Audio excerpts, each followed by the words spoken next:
কতক্ষণ আমি রাধারানীকে দেখিনি, প্রাণটা আমার ছটফট করছে। তুলসী, বলো না তুমি নিয়ে আসবে। গোবিন্দ বললেন, ঠিক আছে, আমি কথা দিচ্ছি তোমাকে রাধারানীকে নিয়ে তোমার সঙ্গে মিলিয়ে দেব। এদিকে তুলসী গোবিন্দের সঙ্গে কথা বলছে, আর এদিকে রাধারানী ছটফট করছে, শুধু তুলসী কখন আসবে, তুলসী কখন আসবে, কখন আমি খবর পাবো, কখন সংবাদ পাবো। ললিতা রাধারানীকে ছটফট করতে দেখে বলছে, ও রাধে, এমন করে ছটফট করছিস কেন, কি হয়েছে? রাধারানী বলছে, ললিতা, আমি সেই কখন তুলসীকে পাঠিয়েছি গোবিন্দের খবর আনতে, কই এখনো তো এলো না। ললিতা বলছে, রাধে, তুই আর লোক পেলি না, তুই তুলসীকে পাঠিয়েছিস গোবিন্দের কাছে। আমার মনে হয় না তুলসী আর ফিরে আসবে।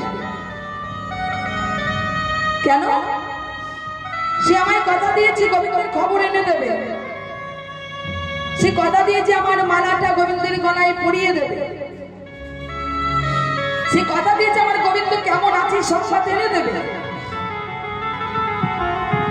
তাহলে সে ফিরে আসবে না কেন? ললিতা বলছি, রাধে, তুই কাকে পাঠিয়েছিস জানিস?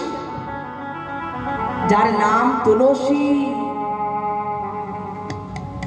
সে যখন একবার গোবিন্দের কাছে গেছে,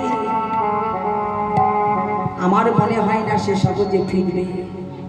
কেন জানিস? সে যখন একবার গোবিন্দকে পেয়েছে,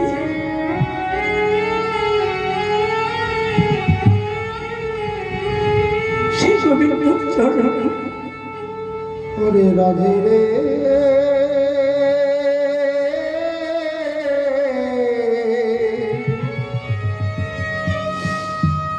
যে আমার ওই গোবিন্দের নয়নে নয়ন দেয়, সে গোবিন্দের ওই রাঙা চরণে সবে কিছু সমর্পণ করে দেয়। একবার যদি কেউ গোবিন্দকে পায়, সে কি গোবিন্দকে ছেড়ে আসতে পারে? তাই আমি বলছি, শোন, তুলসী গেছে বটে, কিন্তু আর ফিরে আসবে না। সে দেহ মন প্রাণ জীবন যৌবন গোবিন্দের চরণে সুখে দিয়ে কি বলবে জানে?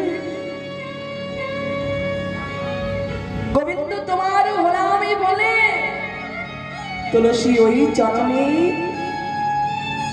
জনমের মতো বিকিয়ে যাবে।